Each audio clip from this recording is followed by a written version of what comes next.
Let's talk a little sports. We do every Thursday with Jeff Gordon, St. Louis Post-Dispatch online sports columnist.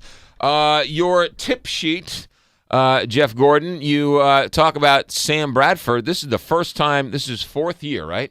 Correct. This is the first time he'll have the same offensive coordinator back for the second year in a row. But they are kind of reinventing the whole scheme of what they're doing. They've gone a different direction. They're going to more spread principles. So we'll see what happens with the offense. It sounds exciting, but the one cautionary note I had, I had a couple of them in today's tip sheet, but there are no proven players with him. These guys all have tremendous potential. Jared Cook, the big tight end, right. Not really a proven playmaker. He might be great. Tavon Austin might be great. Stedman Bailey might be great.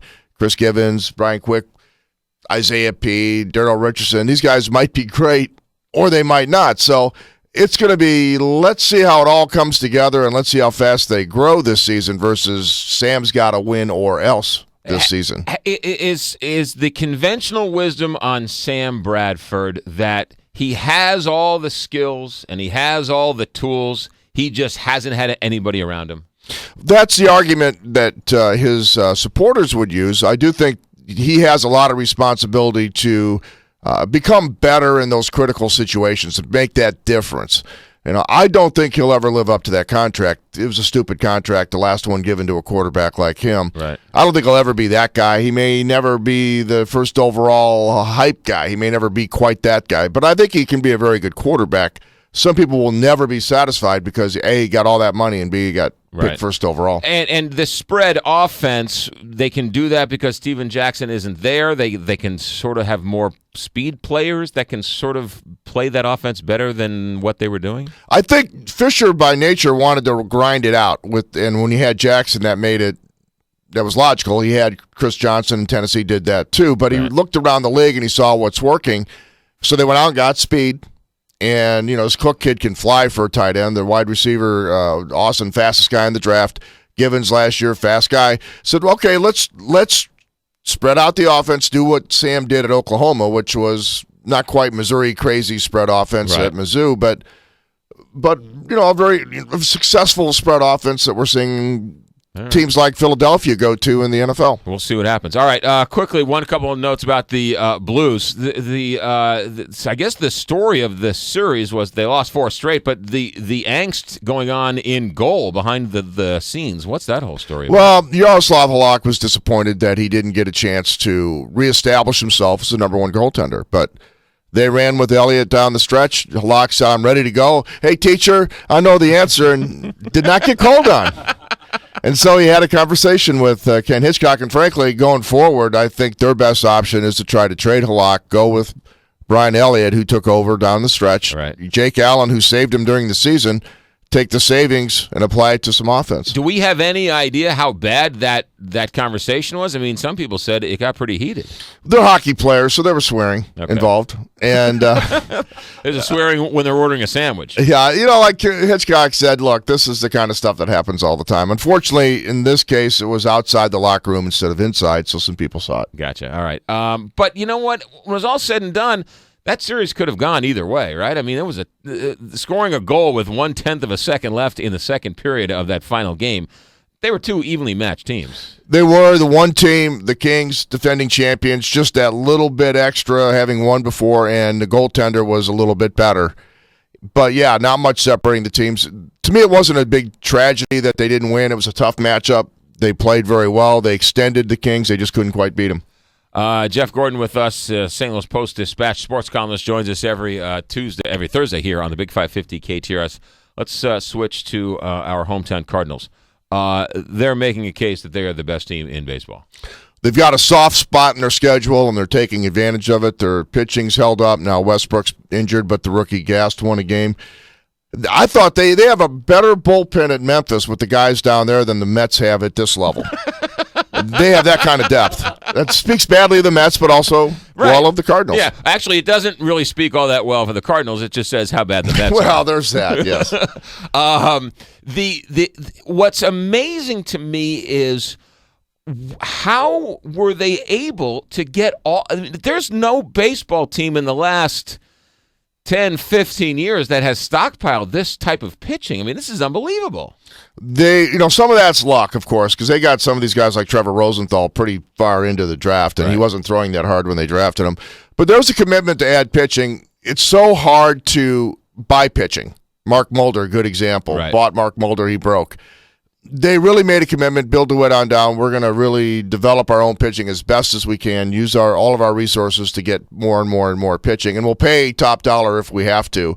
When we're taking a kid like Shelby Miller. Right. Some teams passed on Miller because he was going to be expensive. The Cardinals paid up. Do you give credit to Luno? Do you give credit to Mo or to DeWitt? I mean, who was the guy who was seeing the diamonds in the rough? Well, the strategy came from DeWitt, and that led to Walt Jocketty's departure because he anointed Jeff Luhnow as the visionary for upgrading the player development. That led to Walt's departure, a lot of controversy at the time. But it worked, and what John Mozeliak's done that's been very skillful is he got the two sides to work together, player development side, major league side.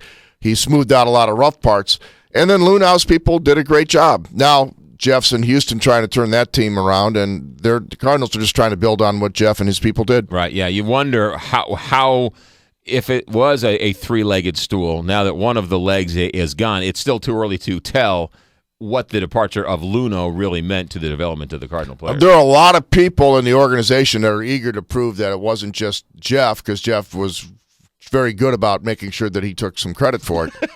Hey, it is what it is. He was not hard to get on the radio, let's put it that way.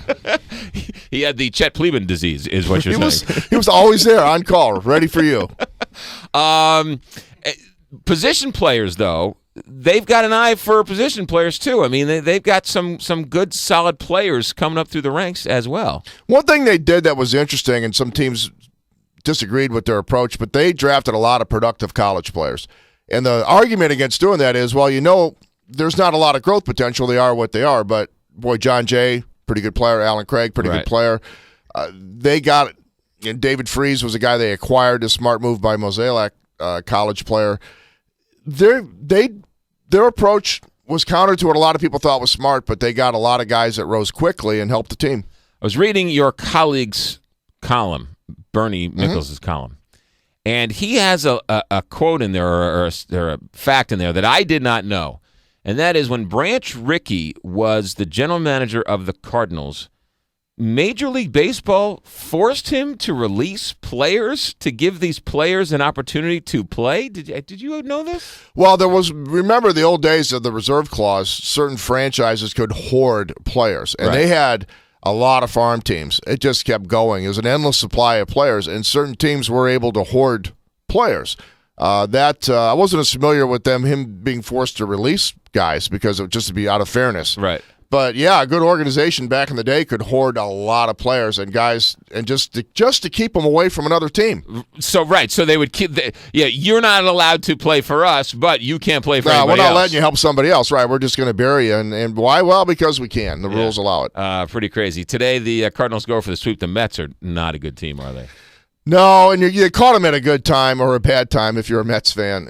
You got to take advantage of it. Cincinnati's won 5 in a row. They've taken advantage of their soft spot in the schedule. So this will be a race where Cincinnati and the Cards win a lot of games. Unfortunately, I was kind of looking forward to seeing Matt Harvey in person. He doesn't pitch this go around. He's the one guy worth paying and David Wright, but maybe 2 guys worth paying money to watch on that team. But last night, though, when David Wright tagged John Jay and the ball went flying, it was like, hey, these are the Mets of the 62 season. And that's, if you think about the game before with some mishaps, and then that mishap, and then the go-ahead run on a ball that gets away from the catcher. Yeah. And here's the thing, it's May. How and they all know that they're dead. Right. What's it going to be like in August? That is Jeff Gordon. Jeff Gordon, how do we get a hold of you? How do we read you in the St. Louis Post-Dispatch? Well, I've got my on STLtoday.com, usually several items a day. You can find me on the front of the sports page, link to all my stuff.